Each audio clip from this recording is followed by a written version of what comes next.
أما بعد قال الله تعالى في الكلام المجيد والفرقان الحميد بسم الله الرحمن الرحيم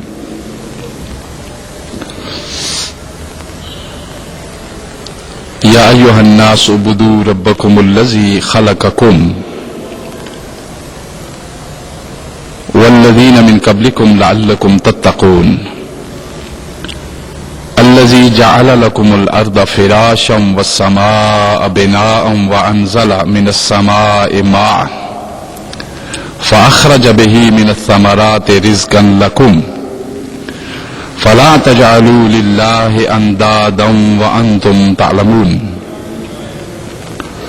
وإن كنتم في ريب مما نزلنا على عبدنا فأتوا بسورة من مثله وادعوا شهداءكم من دون الله إن كنتم صادقين فإن لم تفعلوا ولن تفعلوا فاتقوا النار التي وقودها الناس والحجارة أعدت للكافرين وبشر الذين آمنوا وعملوا الصالحات أن لهم جنات تجري من تحتها الأنهار كلما رزقوا منها من ثمرة رزقا قالوا هذا الذي رزقنا من قبل وأتوا به متشابها ولهم فيها أزواج مطهرة وهم فيها خالدون إن الله لا يستحيي أن يضرب مثلا ما بعوضة فما فوقها فأما الذين آمنوا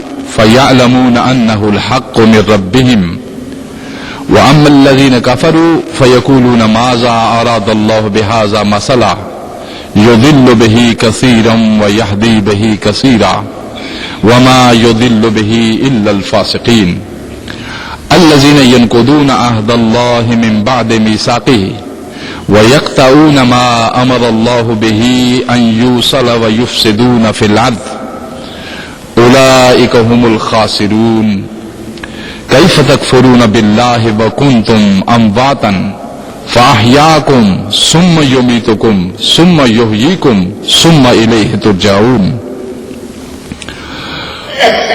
صدق الله مولانا العظيم وصدق رسوله النبي الكريم إن الله وملائكته يصلون على النبي يا أيها الذين آمنوا صلوا عليه وسلموا تسليما اللهم صل على سيدنا ومولانا محمد وعلى آله وصحبه وبارك وسلم اللهم صل وسلم وبارك على ذات المحمدية والآل عدد خلقك يا الله یا اللہ یا رحمان یا رحیم یا حی یا قیوم برحمتک نستغیث۔ معزز و محترم سامعین زیوکار، قرآن فہمی کے سلسلے میں کہ ہم اس قرآن کو سمجھ سکیں اور اس میں جو ہمارے لیے ہدایت ہے اس کو سمجھ سکیں، اس کو اپنا سکیں اور اس کے مطابق عملی زندگی کا آغاز کریں اور نتیجے کے طور پہ اللہ کے فضل اور اس کی رحمت کو سمیٹ سکیں۔ اس سلسلے میں یہ ہمارے جمعے کی گفتگو بھی ہے اور یہی ہمارا خطاب بھی ہے جمعے کا۔ تو آج کی جیسے میں نے تسلسل کے ساتھ انہی آیات کو تلاوت کیا ہے دوبارہ جن کو میں پہلے تلاوت کر چکا ہوں، مگر آپ کی یاد دہانی کے لیے کہ آیت نمبر 21 سورہ بقرہ کی 21 نمبر آیت سے لے کر میں نے تلاوت کیا ہے آج 28 نمبر آیت تک۔ ان آیات کے اندر موٹی موٹی جو باتیں میں نے عرض کی تھی اس میں یا ایھا الناس اعبدوا ربکم تفصیل تو بیان کر چکا، حکم دیا اللہ پاک نے کہ اے لوگو عبادت کرو اپنے رب کی۔ الذی خلقکم، رب تو یوں کئی ایک بنا لیتے ہیں لوگ، مگر خاص کر کے جب یہ کہا کہ اس رب کی جس نے تمہیں پیدا کیا ہے، اس کا معنی یہ ہے کہ باقی وہ خود ساختہ ساری ربوبیت کے بت پاش پاش ہو گئے، اور حقیقی رب جو ہمارا پالنہار ہے وہ واضح ہو گیا، اور ہمارے دل کے اندھیرے چھٹ گئے کہ ہاں ہم نے اسی رب کی عبادت کرنی ہے جس نے ہمیں تخلیق کیا، جس نے ہمیں پیدا کیا. کسی دوسرے رب کو ہم نے تسلیم نہیں کرنا. خلقکم. اور پھر ہو سکتا تھا کہ شاید یہ تخلیقی عمل یہ ہم سے شروع ہوا ہو، نہیں فرمایا خلقکم والذین من قبلکم، تمہارا خالق بھی میں ہی ہوں اور تم سے پہلوں کا خالق بھی، پچھلوں کا بھی میں ہی ہوں. یعنی اول اور آخر میری تخلیق کی نمود ہے ہر طرف، اور میں ہی، میرا ہی اظہار ہر طرف ہو رہا ہے. تو اس تخلیقی عمل کو ذکر کیا، خلقکم والذین من قبلکم، اور اس کا بیان کرنے کا مقصد کیا ہوا؟ لعلکم تتقون. اور تتقون کے اپنے اپنی جگہ پہ کئی معنی ہیں.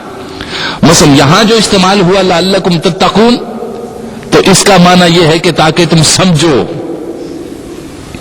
کئی اور مقامات پہ جب کئی جگہ پہ مفہوم آتا ہے تتقون، تو اس کے پیچھے جو بیان ہو رہا ہے اس سیاق کے مطابقت سے آگے تتقون کا لفظ استعمال ہو. کہیں تقوی کا ہے کہ ڈرو، کہیں یہاں پہ ہے کہ سمجھو، کہیں یہ ہے کہ جان لو، کہیں تقوی کا معنی ہے کہ تاکہ تم پرہیزگار بن جاؤ، کہیں تقوی کا معنی یہ ہے کہ تاکہ تم سمجھ جاؤ. کسی جگہ پہ تقوی کا معنی یہ بیان کیا ہے کہ تاکہ تم میری ربوبیت کو پہچان لو. تو ہر جگہ پہ مفہوم الگ. تو عبادت بیان ہوا، تخلیقی عمل ذکر کیا، ربوبیت کا میں رب بھی ہوں تمہارا، اور پھر میں ہی وہ ہوں جو تمہاری زمینوں کو ایک بار مار دیتا ہوں پھر زندہ کرتا ہوں.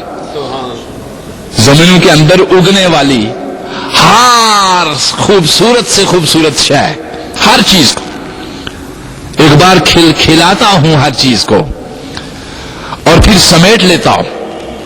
ایک بار بہار لاتا ہوں، پھر ایک بار خزاں لاتا ہوں.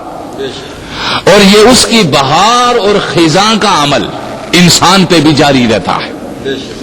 کبھی جب انسان کی طبیعت میں سکون ہوتا ہے، اطمینان ہوتا ہے، تو اس کی آنکھ میں ایک چمک آ جاتی ہے، چہرے پہ ایک رونق آ جاتی ہے، ایک اطمینان، ایک سکون انسان کے اندر بہار جیسا اثر پیدا کرتا ہے. اور کہیں غمخینی اور پریشانی انسان کے اوپر خزاں جیسے اثرات وارد کرتی ہے. غم انسان کی خزاں ہے اور خوشی انسان کی بہار ہے.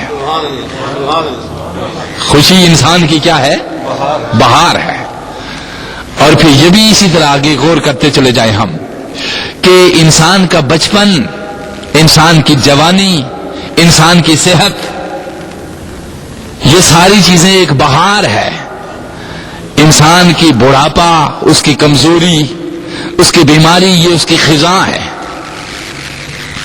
جیسے بہار میں درختوں کے پتوں کا رنگ کچھ اور ہوتا ہے اور تنے کا کچھ اور ہوتا ہے، اسی طرح خزاں میں پتوں کے رنگ بھی بدل جاتے ہیں اور تنے اور شاخیں بھی بدل جاتی. آپ نے دیکھا انسان بھی اسی بہار سے آشنا ہوتا ہے. جب اس کی تخلیق ہوتی ہے، اس کے بال نرم و نازک کلیوں کی طرح ہوتے، اس کی آنکھ بالکل ایک شگفتہ سی ہوتی ہے، اور اس کا چہرہ بالکل گلاب کی طرح کھلا کھلا ہوتا ہے. ایک کلی جس طرح کھلتی ہے. اب دیکھا ذرا سا بچے کو اگر کوئی جھڑک دے تو اس کے چہرے کی رنگت بدل جاتی ہے. اس لیے بدل جاتی ہے کہ کلی پھول بننے سے پہلے بڑی نازک ہوتی ہے اور ذرا سی حرارت اور برودت برداشت نہیں کر سکتی. ایسے ہی ایک چھوٹا بچہ ذرا سی جھڑکی اور سختی برداشت نہیں کر سکتا، فوراً ہی اس کے چہرے کا رنگ بدل جاتا ہے. اب سمجھتے، یہی تخلیقی عمل. ہر ایک شے پہ بہار بھی آئے گی اور خزاں بھی آئے گی. تخلیق ساری یہ ہے. آپ نے دیکھا کہ انسانی زندگی پہ بھی جوانی کے اندر 16-17 سال کا انسان جب ہوتا ہے، درخت کے اس مضبوط